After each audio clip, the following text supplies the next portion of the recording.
So I'm not the one to really get into political or religious topics, but a news story came out recently that I found particularly interesting. So I'm just gonna go ahead and bring it up. The ATP says it's looking into the circumstances of a Tunisian tennis player's retirement from a match after winning the first set in a French tournament, citing an injury that kept him from potentially moving on and facing an Israeli player in the next round. Malek Jaziri quit after winning the first set 6-3 against sixth-seeded Denis Istomin of Uzbekistan in the first round of the Sud de France tournament. Jaziri called for a trainer twice during this match, complaining about an elbow injury that he had apparently picked up at the Australian Open.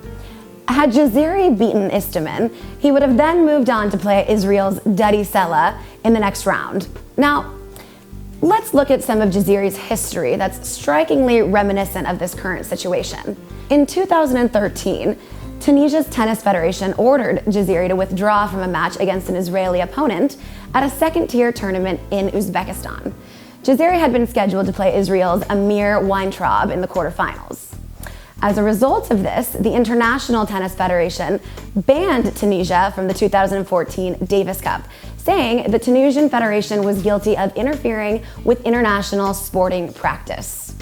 Now, although the ATP has confirmed that Jaziri legitimately had to retire from his match against Istomin due to an elbow injury, as verified by the on-site ATP physiotherapist, as a result of this previous incident in 2013, they are still further investigating this case. To add to the questions surrounding this elbow injury, during the Australian Open, where he supposedly picked up this injury, he also ironically withdrew from a doubles match where he would have played against an Israeli player. Jaziri and his Spanish partner Marc Lopez had been set to play Jonathan Elric of Israel and his partner from the Czech Republic in the quarterfinals.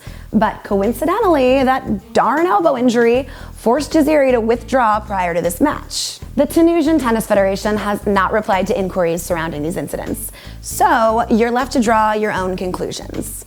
I'm gonna go ahead and keep my mouth shut on this one, but I would love to hear your opinions. So please email me at talktenniswithcarrie@yahoo.com and let me know what you think about all this jazz. But before you email me, don't forget to press that subscribe button.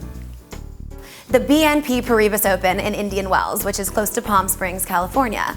World number one Serena Williams has decided to bury the hatchet and return to the Indian Wells tournament after a 14-year boycott.